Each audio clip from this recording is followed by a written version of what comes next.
자, 요즘에도 역시 이제 부동산에 관련 기사들이 좀 나와요. 그래서 이제 최근에는 이제 며칠 내로 11월 달 22일부터 이제 종부세 고지서가 나온다고 얘기를 합니다. 이제 우리 협회 입장에서도 종부세 고지서가 나오면은 또 해야 될 것들이 좀 있습니다. 그러니까 저부터도 이제 아까 보니까 서초의 아크로 비스타 뭐 한 30억 넘는 것도 뭐 2천만 원 전후 나온다고 하는데, 지금 법인의 종부세가 6%인 경우에는 이제 뭐 2천만 원, 3천만 원 나오려면은 5억짜리 정도 되면은 이제 5, 6, 30에서 3천이 나와버립니다. 그러니까 한 20억이 넘어야 되는 건데 한 4, 5억이면은 그냥 그 정도 돈이 나와버리는 거죠. 자, 그거에 대해서는 나중에 제가 한번 또 말씀을 드릴 거고요. 일단은 지금 한 번도 경험해 보지 못한 나라를 우리가 살고 있습니다. 최근에 요소수 문제도 그렇고, 정말로 희한한 거죠. 그러니까 뭐 동네 줄반장도 이렇게 하면은 바로 그냥 사퇴시켜버릴 만한 일들이죠. 자, 지금 제가 이제 다뤄드릴 기사는 뭐냐면, 은행이자가 1금융권 2금융보다 더 비싸지고, 주택 담보대출 이자가 신용대출보다 비싸지는 기이한 현상이 나와 있기 때문에 그걸 가지고 한번 읽어보려고 가져왔습니다. 그러니까 정말 이상한 일들이 많이 벌어지는 거죠. 대부분 이 대출이라는 것은 담보대출은 말 그대로 담보가 분명하기 때문에 당연히 상대적으로 이자가 낮아집니다. 맞죠? 신용대출은 담보가 없기 때문에 이자가 좀 높습니다. 왜냐? 은행 입장에서는 원금 회수에 대한 리스크가 있기 때문에 당연히 신용대출 이자를 높게 하게 마련이고, 담보가 확실한 경우에는 이자가 낮게 마련인데, 이거를 금융당국이라고 하는 이 정부가 어떤 식으로 어떤 정책을 펼치니까 담보대출 이자가 신용대출 이자보다 높아버리게 되는, 높아버리게 되는 뭐 이런 이상한 일들이 벌어지는 거죠. 그러니까 역전 현상, 이제 전도된 영상, 뒤집혔다 이거죠. 그래서 이게 좀 정말 희한한 나라다 지금 이렇게 볼 수 있습니다. 한번 읽어보도록 하겠습니다. 자, 보시죠. 정부의 고강도, 제가 이제 기사를 읽어드리는 이유는 경매만 공부하시면 안 돼요. 경매 공부하면서 뉴스 읽기를 꼭 해야 됩니다. 그래야지 이제 뭔가 이제 최근에 이제 정부 돌아가는 걸 알아야, 그래야 투자도 하는 것이고, 뭐 적어도 내가 경매 전문가입네 하려면, 내가 부동산에 관심 있는 투자자다라고 하려면은 최근 돌아가는 소식 정도는 좀 이렇게 꿰고 있어야 되지 않겠습니까? 그래서 제가 이제 약간의 서비스 겸 이렇게 해드린 거예요. 그러니까 저도 공부도 할 겸, 이렇게. 정부의 고강도 가계대출 규제가 계속되면서 시장의 상식을 깨는 대출의 기현상이 속출하고 있다. 이상한 현상이죠. 시중은행의 대출 금리가 2금융권을 웃돈다. 즉 1금융이 원래는 예를 들면 국민은행, 하나은행, 뭐 우리은행 이런 데가 보면은 상대적으로 무슨 신협, 축협, 새마을보다는 금리가 더 낮아요. 그러니까 일반인들이 금리가 낮은 1금융 가서 대출 받으려고 하죠. 그런데 지금은 1금융권이 뭐 신협이나 새마을금고보다 더 비싼 거야. 이것도 좀 이상한 현상이 벌어지는 거죠. 그 다음에 담보가 있는 주택담보대출보다 무담보 신용대출 금리가 더 낮기도 한다. 이게 시장이 망가지고 있는 거죠. 은행들이 대출 금리를 계속 올리면서 대출 금리 인상에는 인색한 결과 예금 금리 인상에는 인삭해서 예대 금리 차가 10년 만에 최고로 벌어졌다. 그러니까 은행들이 최대로 배를 불린다. 그러니까 지금 보면은 예금 금리는 그대로 놔두고 대출 금리는 엄청 올리라고 정부가 은행에게 압박을 하다 보니, 예금을 하면 주는 돈은 똑같은데 대출 금리는 상승이 돼서 요 마진, 이걸 예대 마진이라고 그럽니다. 예대 마진. 은행만 논하는 짓을 만들어 놓고 있는 거죠. 지금 현재 누가? 국가가 이러고 있는 거죠. 그래 놓고 서민을 위한다 라고 말을 하죠. 그러니까 우리가 흔히 그러죠. 말이나 못하면, 이런 말들 가끔 하잖아요. 하는 게. 자, 이금융보다 높아진 대출 14일 금융권에 따르면 저신용자가 주로 이용하는 이금융권 대출 금리가 시중은행보다 더 낮아졌다. 그러니까 요거는 정말 어찌 보면 벙찐 얘기인데, 새마을금고, 왜냐하면 국민의 대다수는 이금융보다 1금융을 더 많이 쓰잖아요.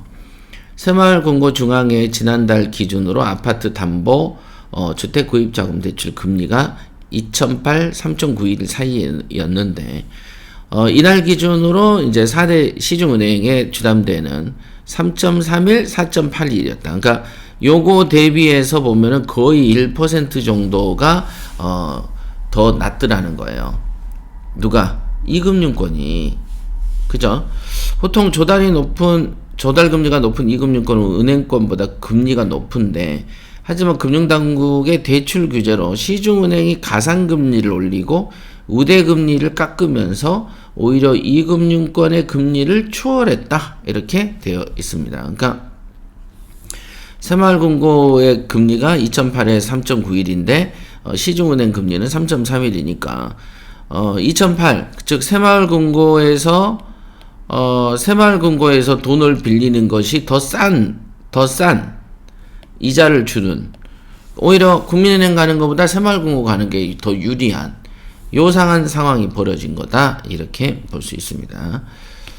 사실은 이런 행위들이 그 은행에 그 주식을 투자하는 은행 주주들 한테도 피해를 끼치는 거죠.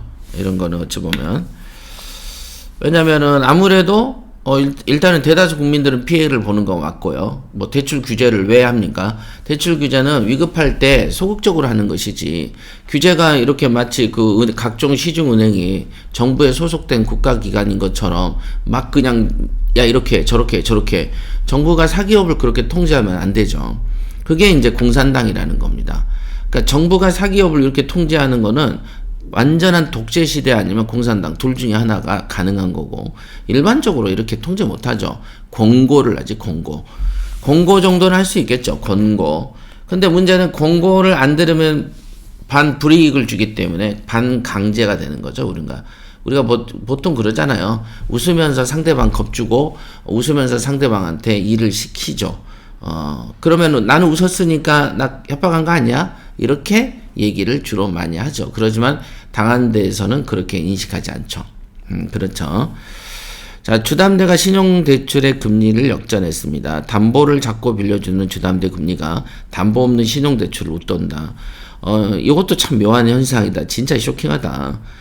이미 지난달부터 시중은행의 주담대 금리는 신용대출을 웃돌기 시작했고, 한편에선 고신용자 대출 금리는 오르는 반면에 저신용자 금리는 내리는 기현상도 그러니까 오히려 신용이 높으면 대출 금리를 좀 낮춰줘야 되고, 신용이 낮거나 리스크가 있으면은 금리가 올라야 되는데, 오히려 신용이 안 좋은 사람한테 금리가 낮아지고 신용이 좋은 사람한테는 금리를 높이는, 이런 걸 뭐라고 하냐면 무정부 상태, 그 다음에 질서가 없죠. 이런 상태로 볼 수 있겠습니다. 인터넷 전문은행인 K뱅크는 중저신용자 대상으로 신용대출 상품을 3.27 내린 반면에 고신용자의 금리는 올렸다. 왜 이렇게 할까요? 뭔가 있는 것 같은데 이유가. 참. 신용점수를 잘 관리한 사람이 오히려 역차별받는 황당한 상황이 벌어졌다. 이렇게 되어 있습니다. 신용대출보다 높아진 주담대. 이렇게. 이런 와중에 은행은 예대금리 인상에는 신경을 쓰지 않는다. 예금금리. 그래서 국내 은행의 예대금리 차가 2.1포인트로 2010년 이후에 가장 많이 벌어졌다. 그러니까 은행은 놓았다. 이렇게 보시면 됩니다. 금리를 더 받을 수 있고, 정부가 억제하라고 하니까, 돈을 나갈 수 있는 상품을 개발하고, 그거에 대한 금리를 높임으로써, 사실상 은행은 장사가 베스트가 된 거고, 일단 국민은 피해를 보는 거고, 이렇게 되는 거죠. 은행도 어쨌든 기업체 아닙니까? 사기업체 아닙니까? 공기업 아니에요. 사기업체입니다. 자, 시중은행이 대출금리를 최대 5%까지 민첩하게 올리는 사이에 예금금리는 1% 초반에 여전히 머물러 있죠. 그러니까 돈 넣어봐야 1%라 이거죠. 그러니까 1억을 넣어놓으면은 1억을 은행에 넣어놓으면은 한 100만 원인데 이제 세금 22% 떼면은 한 76, 80 얼마 뭐 이 정도 좀 나오겠죠. 대출 금리가 더 가파르게 오르면 기존 차주를 포함한 금융 소비자의 부담이 늘어날 가능성이 높아진다. 정부의 총량 규제 정책이 대출 시장의 기현상을 불러왔다. 뭐 이런 게 한두 번이 아니죠. 부동산 정책을 약 30번을 썼는데 30번 모두 낮추려고 한다라고 말을 하지만 30번 모두 올랐다. 어떤 의사가 있는데 30번의 약을 써서 여러분의 병을 고쳐주겠다. 열을 다운시켜주겠다라고 했는데 30번의 약을 타 먹었는데 열이 계속 오르고 죽을 것 같아. 요런 거죠. 이걸 돌팔이라고 그런단 말이에요. 지금 요 경우도 금융권에 대한 규제가 대출의 기현상을 부른다. 그러니까 이제 그런 거죠. 그래서 선진국은 규제를 안 합니다. 보통 가능하면 자율적인 거고 규제는 보조적 수단으로 사용하는 게 맞아요. 이거는 우리나라의 헌법 이념하고도 맞습니다. 그죠? 기본권에는 자유를 기본적으로 누리게 하되 자유에 대한 억제는 최소한에 머무른다. 억제할 때는 공공복리를 위해서 억제할 수 있으나 그거는 기본권 침해를 최소한으로 해야 된다. 이게 제가 1학년 때 헌법에서 배웠던 이념입니다. 그게 규제와 이제 자유의 경계선이다. 이렇게 볼 수 있겠고, 규제가 지나치면 이렇게 시장은 다른 식으로 반응하게 된다는 것은 예측을 하는 사람을 전문가라고 하는 것이고, 그 예측 안 해놓고 찔러보니까 죽어버렸네? 어떡하지? 이걸 돌팔이라고 하는 것이다. 이렇게 여기까지 예대에 대해 요즘에 이제 예금과 대출 금리에 대해서 문제가 좀 많이 생겨가지고 이런 어떤 현상이 난 것 같습니다.